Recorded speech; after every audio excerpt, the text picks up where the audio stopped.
Hi guys, welcome back. So today we're going to do a video with some unconventional painting techniques.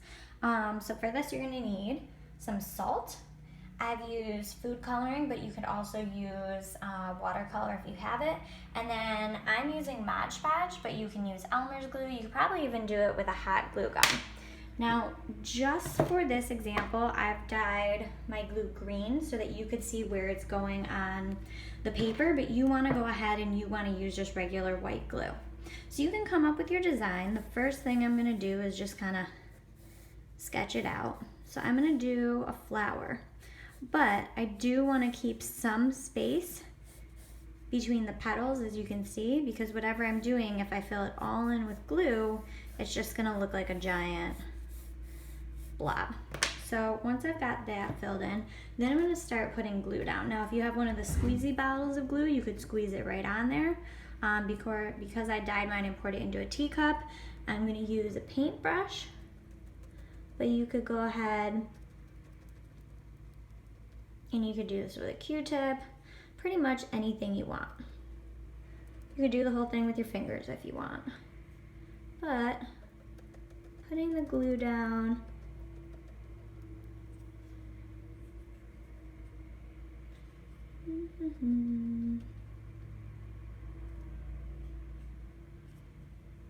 and if you're not a planner and you don't want to draw anything out first and you want to just make some shapes and experiment, that is also fine.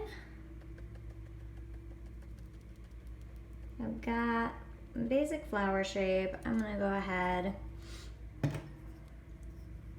I'm going to add a couple leaves just because why not.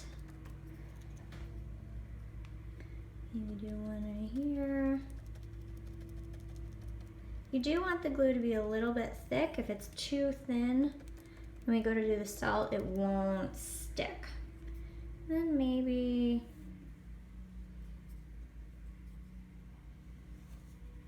a couple little branches. All right, so once you have that, this is the part where I have a little bit of fun. Start pouring my salt right on top of the glue. Trying to fill it all in.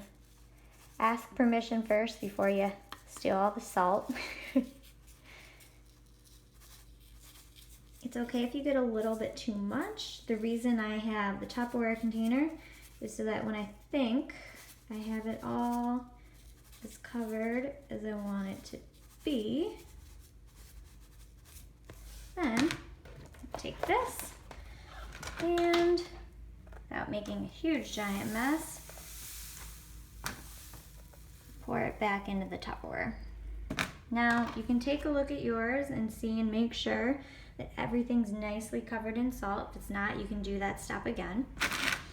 Then what's cool about the salt is that it likes to kind of soak up the paint. So maybe I want the inside to be blue. And you'll see that as I sort of leave that there, that'll kind of just soak wherever I want it to go. So how about some yellow for the petals?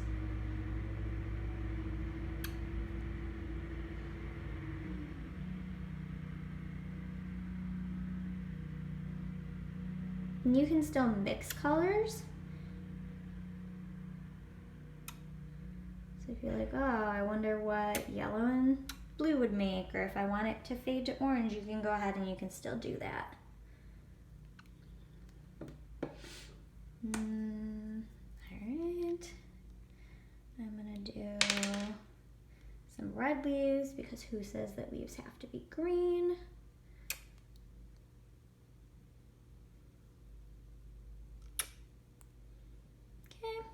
Okay, and I kind of like the stems sort of as they are. Now I can see as stuff is kind of spreading out that a few areas are not getting covered.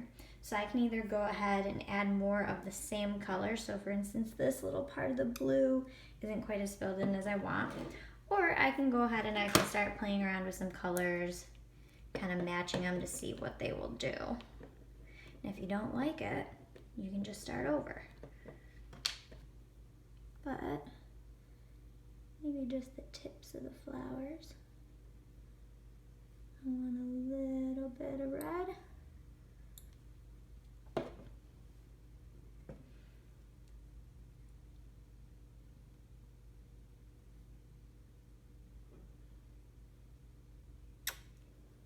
Okay.